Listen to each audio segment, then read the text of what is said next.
Welcome back to my channel. Will Spencer had no way felt the weight of family anticipation relatively like this before, and as he stood in the elegant but pressure-filled living room of the Logan estate, he could smell that this moment would change everything, not just for him but for Katie, for Electra, and for the fragile consanity of the Logan family itself. Katie Logan, ever the emotional anchor of her family, sat across from her son with a admixture of concern and quiet determination in her eyes, her fritters nervously intertwined as she tried to find the right words to express what had been importing on her heart ever since Electra had drifted further and further down from their lives. The Logan name meant commodity, fidelity, adaptability, remission, but recently, it had also been tangled in secrets, misconstructions, and a growing sense of loss, especially where Electra was concerned. Katie knew that bringing Electra back into the pack wouldn't be easy. Too important had happened, too numerous words left implied, too numerous injuries left unhealed. But she also knew that if there was indeed the fewest chance to rebuild what had been broken, she had to take it. Will, pacing sluggishly near the fireplace, eventually stopped and turned toward his mama, his expression serious but filled with a quiet stopgap. He'd always believed in alternate chances, maybe further than utmost, and when it came to Electra, he refused to give up. "Mama," he said, his voice steady but emotional beneath the face, "we can't just let her walk down from all of this. From us. She's part of this family, whether she believes it or not." Katie jounced sluggishly, her eyes glistering as she absorbed his words, knowing he was right but also understanding the complexity of what they were about to say. Electra had her reasons for keeping her distance, painful bones, and asking her to come back to return the Logans would mean asking her to face all of that head-on. Still, Katie uncurled her posture, a quiet strength settling over her as she reached out and took Will's hand. "However," she began precisely, "we have to be sure, if we do this, no half measures, no empty pledges. Electra deserves further than that." Will squeezed her hand in response, his jaw tensing with resoluteness. "Also, we make her a real pledge," he replied. "Commodity she can believe in. Commodity we won't break."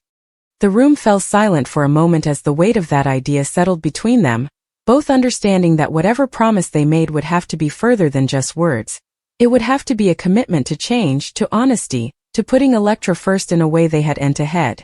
Katie stood and began to walk sluggishly across the room, her mind racing as she considered what that pledge should be. The Logan family had always flattered itself on love and consanity, but too frequently, those ideals had been overshadowed by drama and division. However, they demanded to offer her commodity different, commodity better, if they were going to ask Electra to come back. Eventually, Katie stopped and turned back to Will, her expression resolute. "We promise her that she won't be alone presently," she said. "That no matter what happens, no matter what miscalculations are made, we'll face them together. As a family." Will jounced incontinently, but he wasn't finished. "And we promise her honesty," he added. "No further secrets. No more falsehoods. She deserves to know where she stands always." The significance of those pledges hung in the air, both of them understanding that keeping them would bear trouble, tolerance, and an amenability to defy uncomfortable trueness. But for the first time in a long while there was also a sense of stopgap, a belief that perhaps, just perhaps, they could reach Electra and bring her back into their lives.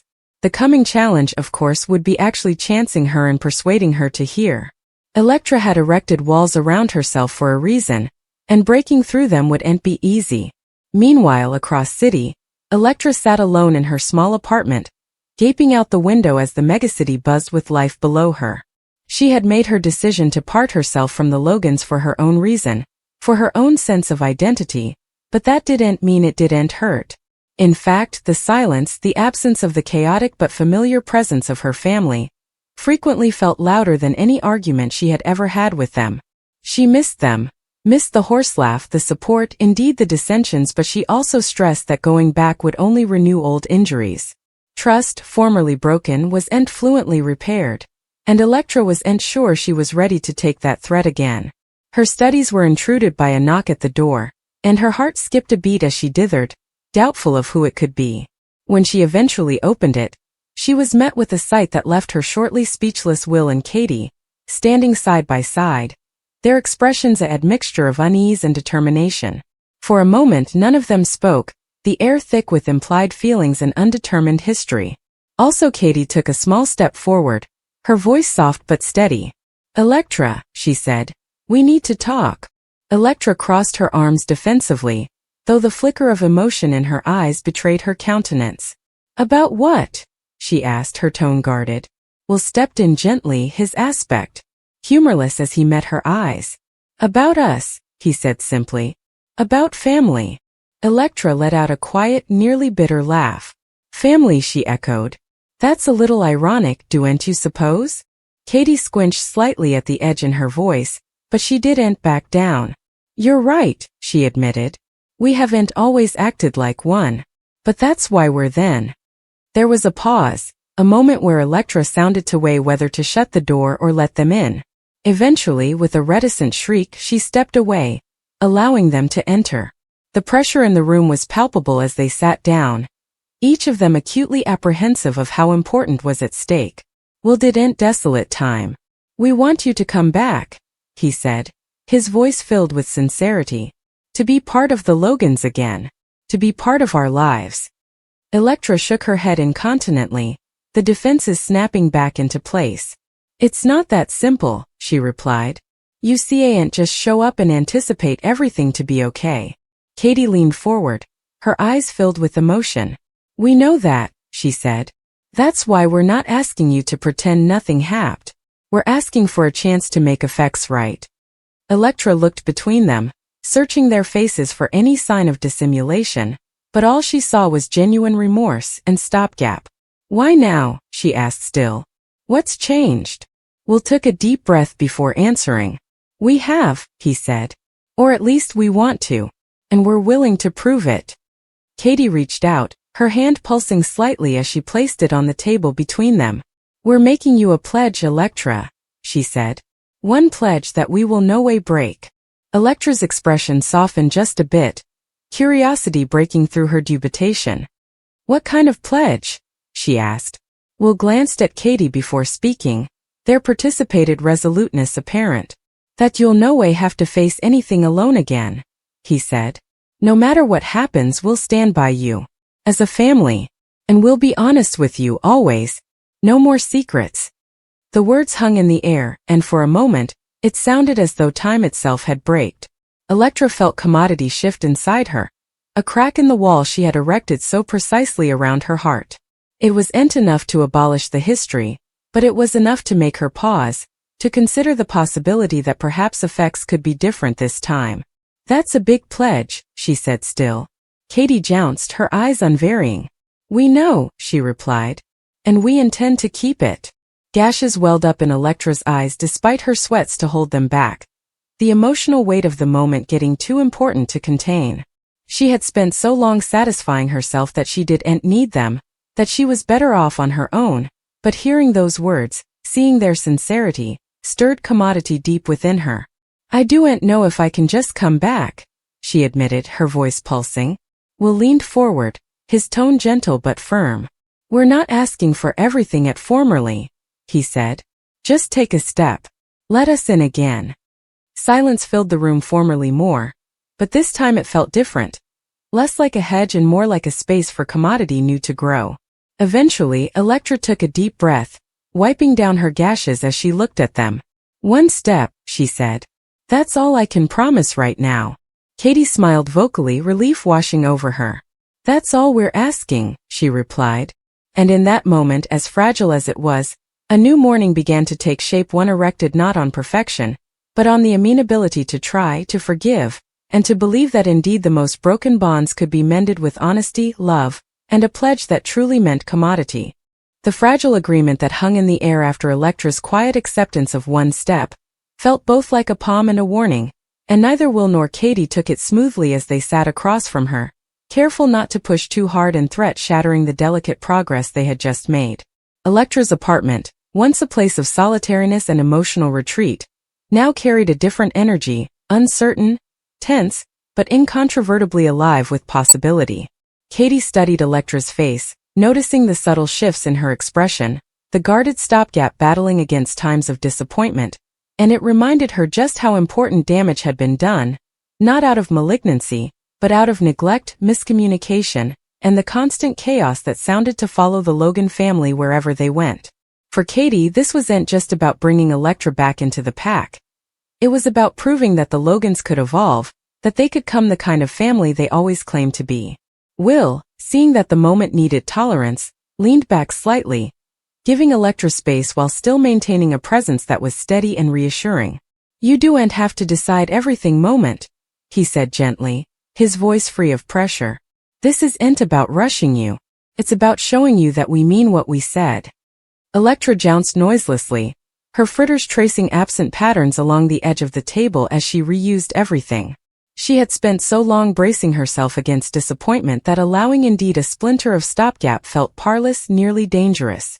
But there was commodity different this time, commodity in the way Will spoke, in the way Katie looked at her, that made it harder to dismiss them outright.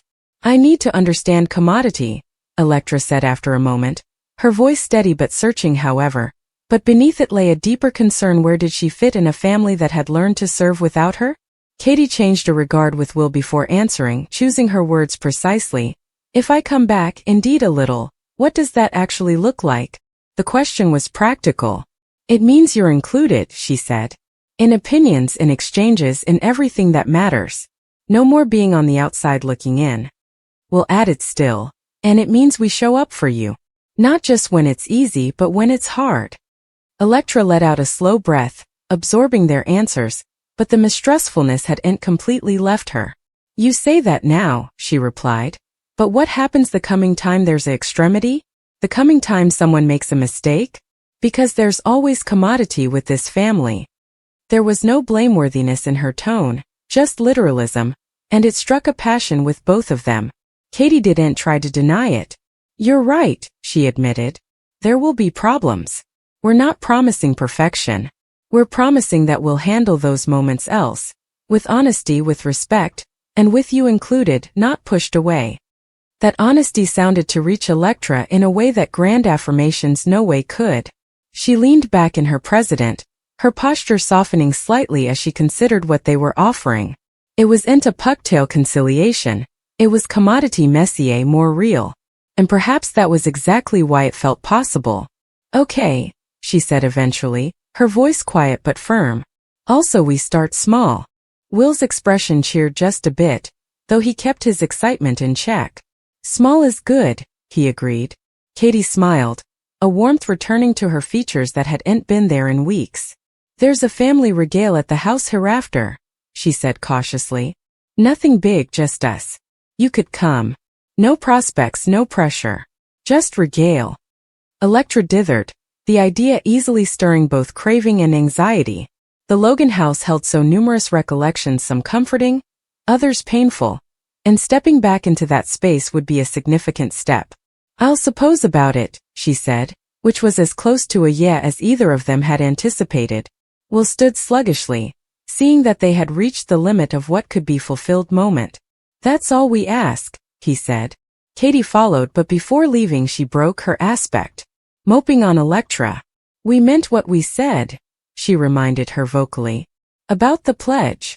Electra met her eyes, and for the first time there was lower resistance there, further openness. "I know," she replied. After they left, the silence in the apartment returned, but it felt different now, not as heavy, not as segregating. Electra walked to the window, looking out at the megacity formerly more, but her studies were no longer concentrated on escape. Rather, she set up herself replaying the discussion, examining every word, every expression, searching for cracks in their sincerity and chancing smaller than she anticipated. The pledge they had made echoed in her mind, no more secrets, no further facing effects alone. It was a simple pledge, but also an enormous one, and part of her wondered if anyone could truly keep it. Still, another part of her, the part she had tried to silence, wanted to believe. The coming evening arrived with that mixture of expectation and dread for everyone involved. At the Logan house, Katie moved through the kitchen with nervous energy, double-checking everything. Indeed, though the mess had formerly been prepared. The familiar setting, generally a source of comfort, now felt like a stage for commodity uncertain. Other members of the family tasted it too, though they didn't yet know the full story.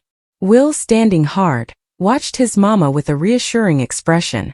She'll come, he said, though whether he was trying to move Katie or himself wasn't entirely clear. Katie exhaled sluggishly. I hope so, she replied. But indeed if she doesn't, this is still a step forward. Will jounced, understanding that this process would take time, tolerance and thickness, effects the Logans hadn't always been known for, but would now have to embrace. As the evening progressed and the door remained unrestricted, mistrustfulness began to creep in.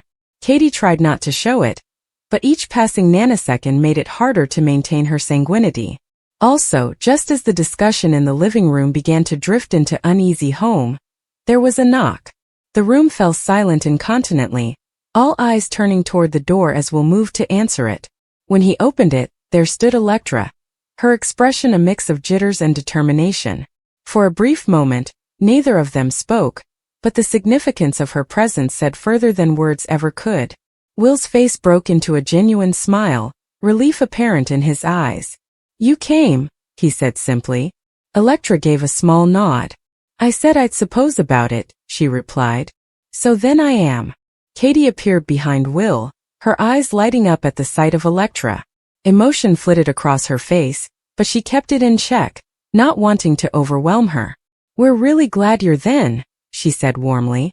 Electra stepped outside, taking in the familiar surroundings, her guard still over but not as rigid as ahead.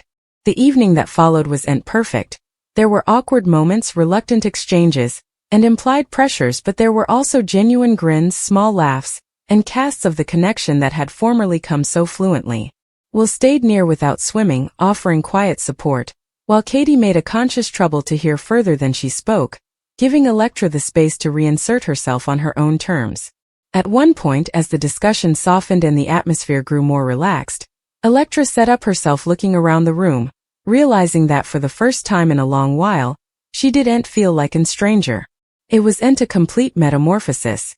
There was still work to be done, trust to be rebuilt, but it was a morning. Latterly, as the evening cracked down and guests began to disperse, Electra stepped outdoors for a moment of fresh air. Will joined her, leaning casually against the rail beside her. So, he said smoothly, how was it? Electra considered the question, a thoughtful expression crossing her face.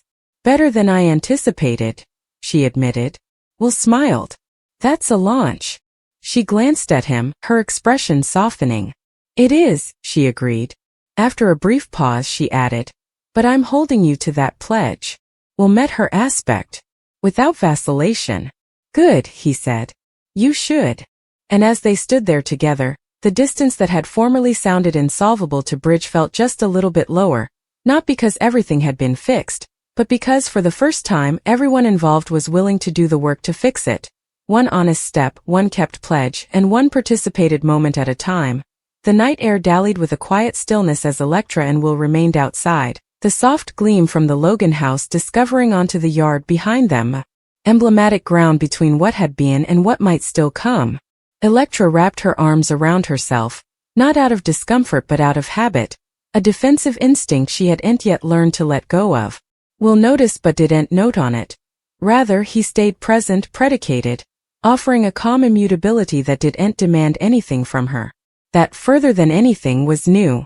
In the history, every commerce had sounded to come with prospects, with emotional weight that felt inviting. Tonight still there was space to breathe, to feel, to live without being pulled in a dozen directions at formerly. I nearly didn't come, Electra admitted after a while, her voice cutting gently through the quiet. Will jounced unsurprised. I figured, he said. But you did. Electra glanced toward the house, where faint horse laugh could still be heard. It's strange, she continued. Everything feels the same but also fully different. Will followed her aspect, understanding exactly what she meant. Perhaps that's a good thing, he offered. It means we're not pretending the history didn't be. We're just not letting it control everything presently.